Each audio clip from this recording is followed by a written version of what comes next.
We're here at our studio in Finland testing Paper Chase, just one of the jobs that you'll be able to play in our upcoming 3-player cooperative first-person shooter, FBC Firebreak. In Firebreak, you and your friends will play as a team of volunteer first responders, and each job is basically a wrapper for a unique crisis that you'll be assigned to put down. And just like real-world crises, like fires and floods, these things have a way of coming back. So the work is important, but never ends.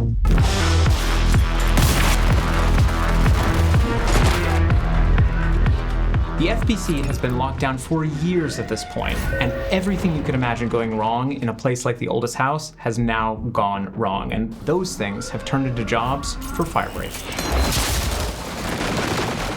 Each job is set in a different location within the oldest house and features unique objectives and mechanics.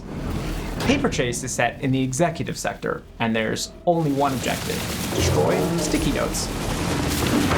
You'll get to pick from 3 saved loadouts called crisis kits, each one centered around a unique tool and a general playstyle. Once you know what type of job you want to take on, you'll choose the threat level and the clearance level. Threat level deals with the combat intensity.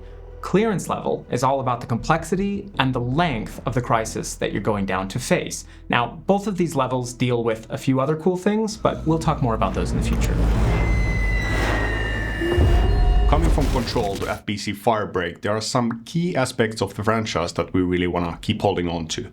We want to keep the game as weird as possible. And even though the team at Firebreak is a bit smaller, I think we've been able to pull the weirdness aspect really well. We have these 2 questions that we usually ask ourselves. Is the idea something that could only happen in the oldest house and that only Remedy as a developer would do? If the answer is yes to both of those questions, then it usually means we are on the right track. As a result of that creative process, we end up having quite a lot of wacky stuff in the game. This job where you need to find these mannequin ski instructors and load them on to a paranatural ski lift to appease it. I've been a designer of sort at Remedy for a quarter of a century now, and I personally play multiplayer games much more myself, so it's really nice to finally be actually designing a multiplayer game. It's not the kind of carefully curated single-player experience that Remedy is usually known for. It's more of a systemic game where you and your friends discover how everything works. My absolute favorite example, we have the showers. And these are actually our main mechanic of healing in the game. But if you're just going in there, the water is gonna be cold, and the cold water is gonna slow you down for a bit. But what you can do is that you can fix the heaters attached to the showers, and then that whole thing is gonna make the whole shower experience more pleasant. Okay.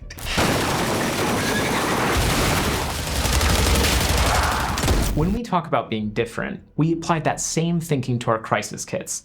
So first we've got the crank-operated fluidic ejector, which is used to extinguish fires, slow down enemies, or even clean the harmful conditions off of your crewmates.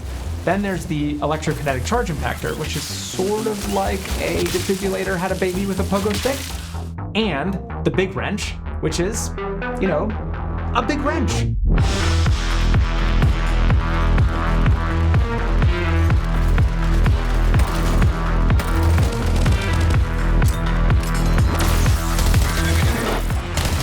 So yeah, it's a spin-off of Control, but you're not really a levitating superhuman like Jesse.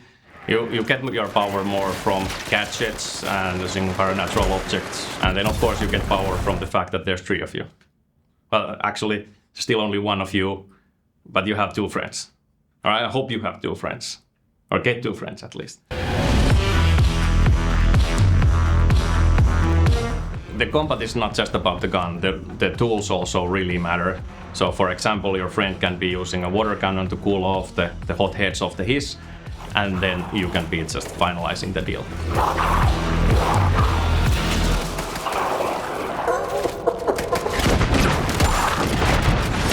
We want you to play this game as easily as possible with your friends, so we're making sure that all content is available to all players. With that in mind, we're not ready to talk about the specifics yet, but what I can confirm today is that all playable post-launch content is available for free for all players.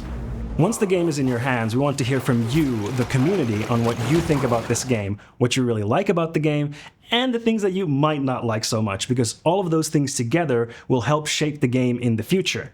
And if you'd like to do that, please go to our Discord server, which is discord.gg/control. Link to that is in the description below. We are far along in development, but there are plenty of things we haven't talked to you about, from corrupted items to player progression to resonance. But hey, that's for another time.